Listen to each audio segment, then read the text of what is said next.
Order, I say. Order. Order. We're going to begin this, call this service to order. Order. These are awesome. Does anyone have one of these? These are fantastic. Order. You're out of order, Ted. Ted, you are out of order. Bailiff, remove this man. Remove this man. These are way too fun. I think I want to take one of these to the next advisory board meeting and just take it over. Just start hammering away at that thing. I think the truth is we all love to play the judge, right? We all love the idea of having the gavel in our hand and making decisions about what's right and what's wrong and what's good and what's bad. But the question, of course, is, are we supposed to be the ones with the gavel in our hand? Are we supposed to be people who judge? Now, that is the question we're going to attempt to tackle today, because we're in the middle of this teaching series, which is called The Bible Doesn't Say That, where we're looking at some verses that are in the Bible. At least we think that they're in the Bible, but they might actually not be in the Bible. But even if they are in the Bible, maybe they don't mean what we think that they mean. And today we are coming to this one, of course.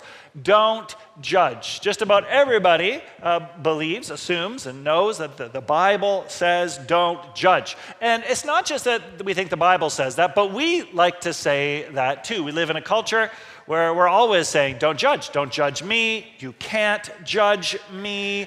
You know, somebody decides to eat a whole family-sized bag of potato chips in one sitting. And they look at you and they say, don't judge me, right? Or they decide, you know, they're going to walk in 10 minutes late to church with Starbucks in their hands. And they say, don't judge me. Or maybe you still like to listen to Nickelback. And you say, no, don't judge me, don't judge me. My kids tell me this, at the dinner table, sometimes if we're sitting down hearing about their day. And if I say, if I do that, then, Dad, don't be so judgy, right? That's the language of the day. And celebrities, if they get into trouble and they do something that they shouldn't do, they just say, hey, you can't judge, don't judge me, right? It's like a get out of jail free card for their conscience, right? So we need to talk about this phrase because we're always talking about this phrase. The other reason we need to talk about this is that it is believed, I think, by a great many people that in the church, Christians do way too much judging. In fact, there were two researchers, David Kinnaman and Gabe Lyons, and 10 or more years ago, they wrote a book called Unchristian. The book was based on lots and lots of research. They asked like tens of thousands of people who weren't Christians they asked them just one simple question. And the simple question was this: what words best describe your impression of Christians? Okay, that's what they asked 10,000 people who weren't Christians. And the answers were very sobering. Okay, the top three, I only listed the top three, but were anti-homosexual. That's what came to their mind right away. Second was judgmental, and third was hypocritical. Now again, those numbers don't reflect the actual behavior of every Christian or their actual beliefs, but this is the perception. This is the perception. Judgmental is right up there at the top. So we're known as the gavel people. Christians are known as the people who wield the gavel. We're judgmental, according to their impression. And you can check out some quotes from this book. It's actually got some pretty telling quotes. One is, we have become famous for what we oppose rather than what we are for. It's interesting because Jesus was famous for how he extended compassion and welcome to sinners, but now Christians have become famous for their disapproval of others. Another quote was, the primary reason outsiders feel minimized and rejected by Christians is that they believe Christians are too focused on pointing out other people's faults. That kind of speaks for itself. Or this one, they say we're judgmental, not because we tell people that they're wrong, but because we act as if we are right. So it's not just what we say, but it's our posture, it's our tone, it's our attitude. So here's the deal. On the one hand, you've got a culture that loves to go around and say, don't judge, you can't judge. On the other hand, you've got a church who is known for judging. So we got to talk about this, right? To judge or not to judge, to hold the gavel or not to hold the gavel, that is the question. And so what we're going to do today is we're just going to go through that passage that JP just read for us. It's like literally the most famous passage on the topic of judgment right in the Sermon on the Mount, Matthew 7, verses 1 to 6. And this is the thing. I know we're looking for easy answers for questions like this, but you're not going to get an easy answer with this one. In fact, when you come to this passage and you ask, should we judge others? I think this is actually the answer that you get. You get this answer. Should we judge others? Should we judge? No. But in some ways, yes. But seriously, Jesus says no. But then again, he says yes. But then in the end, he says, maybe not. Now, I'm not trying to be silly. I'm not trying to be cute or funny. I actually think that if we read this, we'll see this is not a simple yes or no. This is not a simple either or. There is a tension, a back and forth in this passage that we have to wrestle with. I've given you some sermon notes if you want to follow along. Let's dive right in. Should we judge? The first answer is no. Simplest answer is no. Most straightforward reading of this passage is no. Jesus says in Matthew 7, put the gavel down, put the gavel away. He says right off the hop, do not judge or you too will be judged. Sounds conclusive, sounds open and shut. And at first glance, it's like Jesus saying, never judge, ever judge. He actually goes on to say, don't judge or you too will be judged. Now that I find is interesting because Jesus doesn't actually tell us who will judge us if we are the type of people who judge. Who is that exactly is this person who's going to judge us back? Well, I think there's probably a couple answers that you could support from the Bible. The first is that other people will judge you back if you judge them. If you're harsh, critical, and cynical, if you're always pointing at other people's faults, then guess what? It's not a surprise when it comes back to you. All right? People are going to respond in kind. And you know what? People will start to avoid you. They'll be defensive. They might retaliate. And because there's this thing about human relationships that you kind of reap what you sow. I'm not saying it's karma, but you reap what you sow, Jesus says, right? So Jesus actually adds on to this. He says, because with the measure you use, it'll be measured to you. Now, this is interesting because this is actually language from the marketplace. When you went to the grocery store in Jesus' day, when you went to the market, you didn't buy pre-packaged goods. You would buy stuff in bulk, and so it would have to be weighed out. It would have to be measured out and poured out. And the trouble was some vendors were really shady. So they'd have a little scoop. They'd say, oh, I'll give you 3 scoops. But in the bottom of the scoop, there was a bump. So the scoop didn't actually hold as much as you thought it did. Or you know, they would have scales that had weights, counterweights on them. But the counterweights didn't actually weigh what the counterweight said that it weighed. Or the vessels that were deceiving. You know, you thought you got a liter of oil, but instead all you really got was about 800 milliliters of oil. And the point is you got less than was fair. You got less than you deserved. And if you got caught doing that kind of thing in the marketplace, then actually other vendors would start doing the same thing to you. They'd start ripping you off. They would cheat you right back. And so the image that Jesus is kind of using here, he's saying, listen, if you short measure people, then you know what? If you judge and criticize other people, don't be surprised when that same measure gets used against you. So don't judge or you too will be judged. Okay, I think it's safe to say, yes, we will be judged by other people back. But I think it is also true that Jesus could be meaning that if you judge others, you will also be judged by God harshly in return.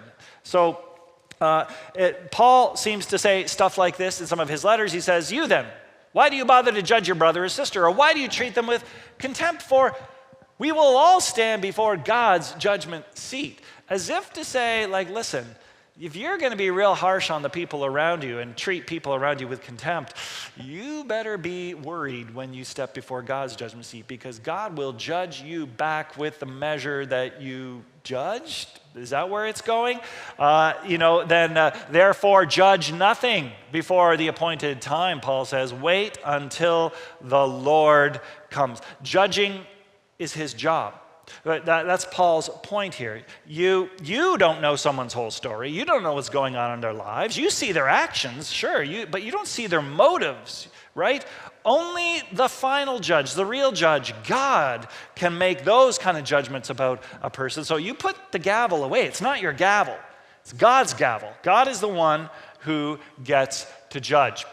And he will judge you in the way that you judge others. And by the way, I should just state that this inclination that we have to judge goes right back to the Garden of Eden. This, you could say, the original sin was that we wanted to be the ones to decide what is good and what is bad, what is evil and what is true, right? Adam and Eve were told, don't eat of the tree of the knowledge of good and evil.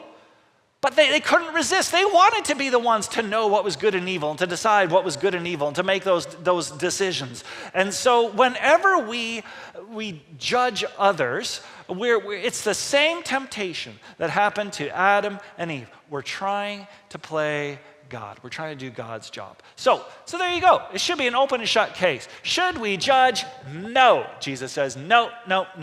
But actually, it's not that simple, because in some ways, yes, of course, in some ways we should judge. Now you might be like, Rob, what do you mean? You can't just do that? Yes, you can actually, because if you look at the Greek word for judge, which is the word krino, it's like the English word for judge. It's got all sorts of different meanings to it, right? So at a basic level, to judge simply means to decide, to make a decision.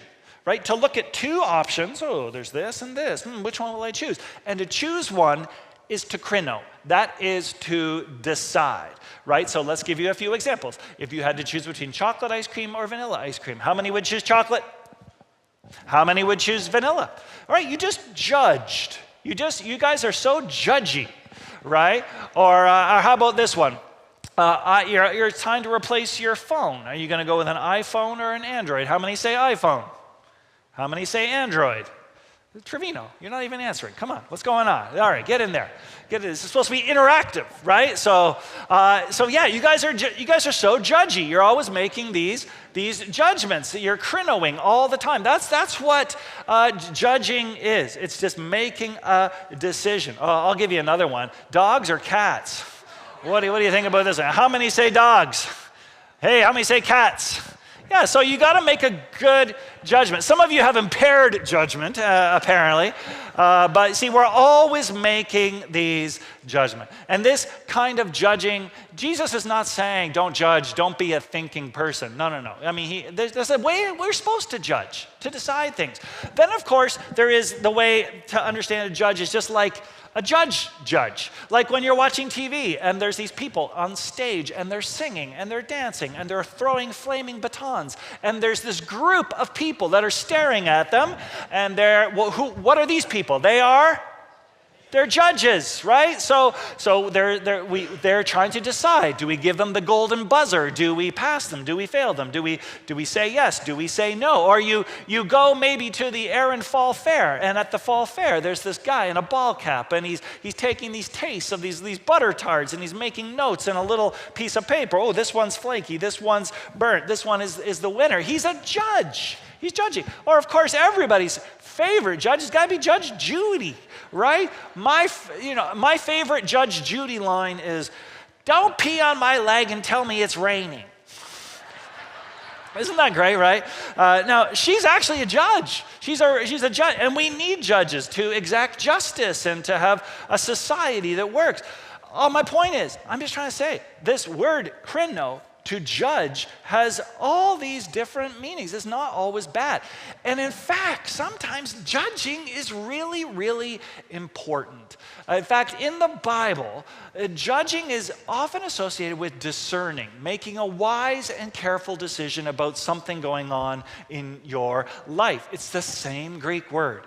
So, for example, when Paul had decided to sail past Ephesus, to avoid spending time in the province of Asia, for he was in a hurry to reach Jerusalem. Like Paul, that's the same verb. Paul krenod. Paul made a judgment about where God was calling him as he went about his missionary work. Or the early church leaders were trying to decide how to welcome Gentiles into the church. And James stood up and he said, "It is my kreno, therefore, that we should not make it difficult for the Gentiles who are turning to God." Again, an important godly judgment had to be made there. In fact, let's just throw this whole thing on its head. Jesus goes so far as to basically say, you guys need to judge correctly. Judge, go ahead and judge. He says, stop judging by mere appearance. Instead, judge correctly. So there you have it. Jesus just told us to judge, but to do it correctly. He's encouraging a kind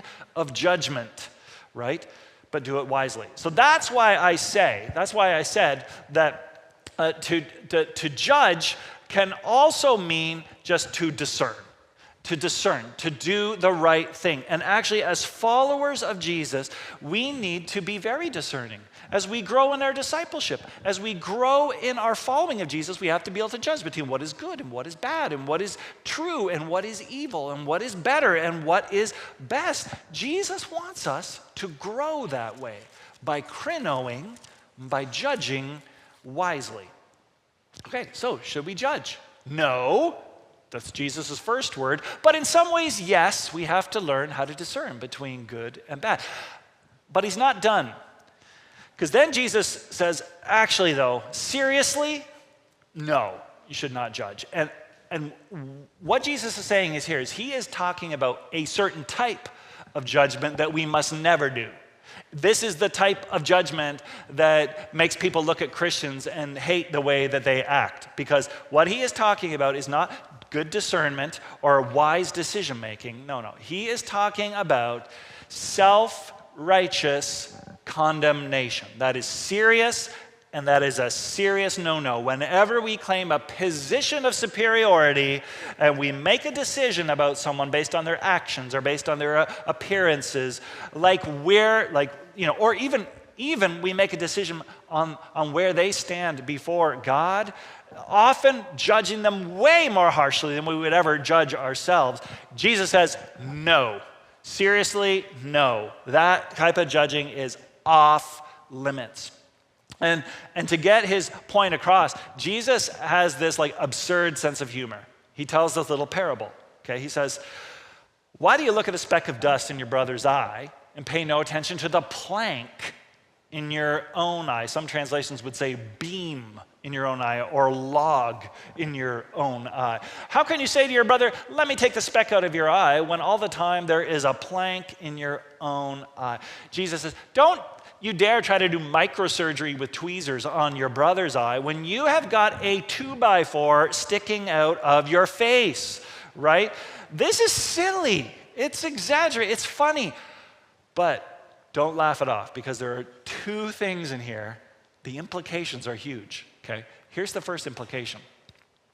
The first implication is, if you see someone doing something that seems wrong or self-destructive from your point of view, you need to assume that you do not see it clearly, right? Because you've got a 2x4 in your eyeball, right? You think you can see, but you can't see, so you've got your own issues going on, you've got your own blind spots, your logs, your beams, your planks. You have impaired vision.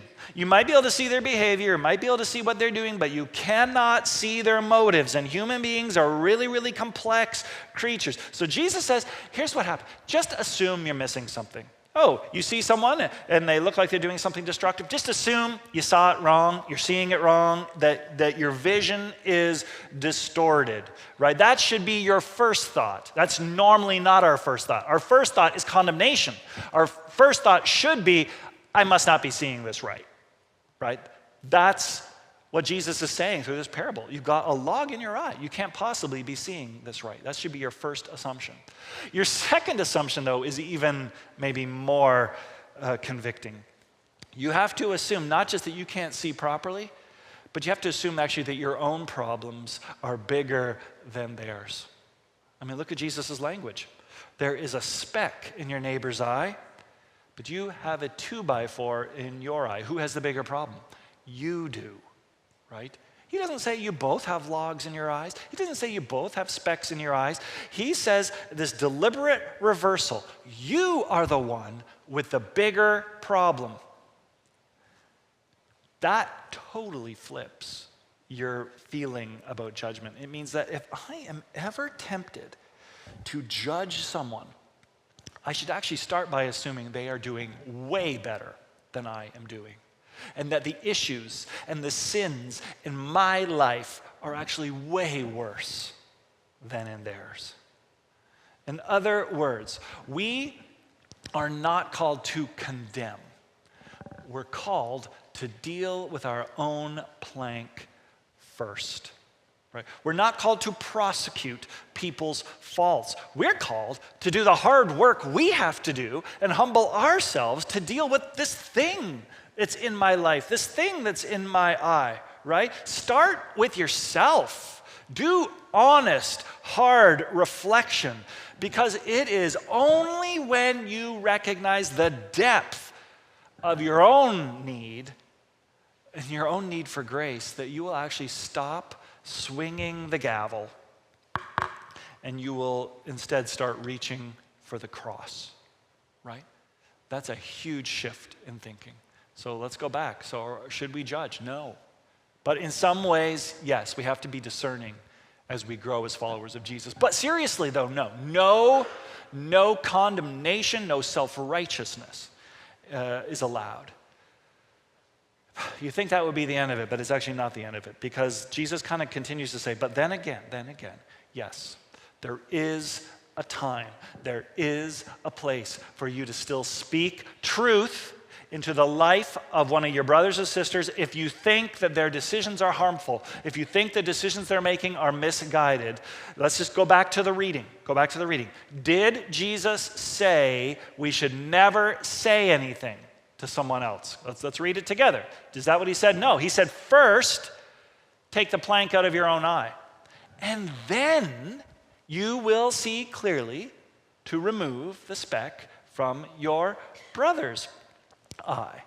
Okay? So actually, you can remove the speck from your brother or sister's eye, but it's only after you've dealt with your own issues. So yes, you can help others. Yes, you can speak truth to others, but only from a position of humility. Only when you've admitted you got your own 2x4. Only when you see that there's a telephone pole coming out of your own eyeball. It's only when you admit that you are a person in desperate need of the grace of God and that you have serious, serious issues. It's only after you have gone to Jesus and you've said, Jesus, I'm messed up. And it's only after you've heard Jesus say to you, I don't condemn you, I love you, I forgive you, I've got lots of grace for you. It's only after you've heard that, and it's only after that grace has transformed your heart and transformed your life, that's only then and only then do you have the ability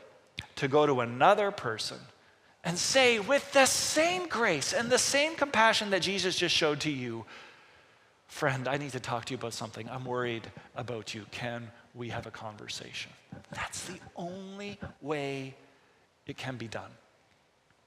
And that's why I actually think it is really important that every week here at Trinity we do this thing called communion.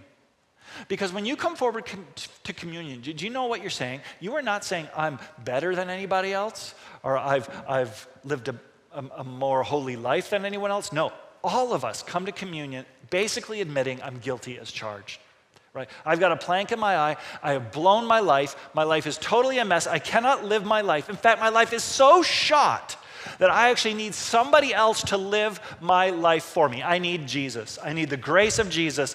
Jesus had to die for me. Things were that bad in my life. That's what you're saying, actually. Every time you walk up here and take the bread and the wine, you're saying, my only hope in this life is Jesus. So if we all do that every week, then you know what? That changes us, because pretty soon we realize we're not a community where one person is set over and against another. No, we are all with each other, and we all needed Jesus to die for us. We all needed his grace. That's the way forward. It's the way forward. It's the only way forward. Once we've been humbled, only once we've been humbled to that degree, can we help others with their speck. Will these conversations we have with people be tough and messy? Absolutely. But we can do it. We can do it. In fact, your neighbor needs you to point out the speck in their eye. And you need your neighbor to point out the speck in your eye too, right? But it only happens in a community where there are less gavels and more mirrors, more self-reflection, okay? So that should be it, right? You think that's where Jesus should probably end with, but he actually doesn't. He says, should we judge? No, we should not judge. But in some ways, of course, yes, we have to judge to discern. But seriously, no self-righteous condemnation. But then again, yes, once you've done that humbling work, then you can, in fact, go to your brother and sister and talk to them about the speck in their eye. But Jesus says, but actually, in the end, maybe it's still not a good idea to have that conversation. Because even if you've removed the log from your eye, and even if you've humbled yourself, and even if Jesus has gotten right to the heart of you, and even if your wisdom is right and what you have to say is important, even then you may not want to say anything to them because they're not ready to hear it. They're not ready to hear it. Jesus says, don't give to dogs what's sacred. Don't throw your pearls to the pigs. If you do, they're just going to trample them under their feet, and they might even turn and tear you to pieces. What a strange story that is. What is he talking about? This is important. Jesus is making a serious point that pearls a pearl and sacred things are the wisdom you have to offer someone else. It's the hard-earned insights that you have learned through a life of discipleship and spiritual growth, and you want to share that with your brother who has the speck in their eye. You want to, but Jesus is warning, don't share it with people who just aren't in a place to hear it yet, right? There are times when people aren't ready to hear it. They're too hurt still, or they're just too defensive, or they don't trust you enough, frankly, to hear it from you. And if you push that conversation, if you push too far, too fast, it can go very badly, like dogs and pigs ripping you to shreds very badly. It can go very badly for you and for the church community if we're not ready to have those conversations. It can backfire. So that's why the take home here is that even truth must be shared with wisdom, or else it gets trampled. Wisdom isn't just knowing what to say. It's knowing when to say it. It's knowing how to say it. And it's knowing that sometimes the most loving thing you can do is actually stay silent. Keep praying and wait for the right moment. Timing is everything. And trust takes time. So, what does the Bible say? Should we judge? No. But in some ways, yes. But seriously, no.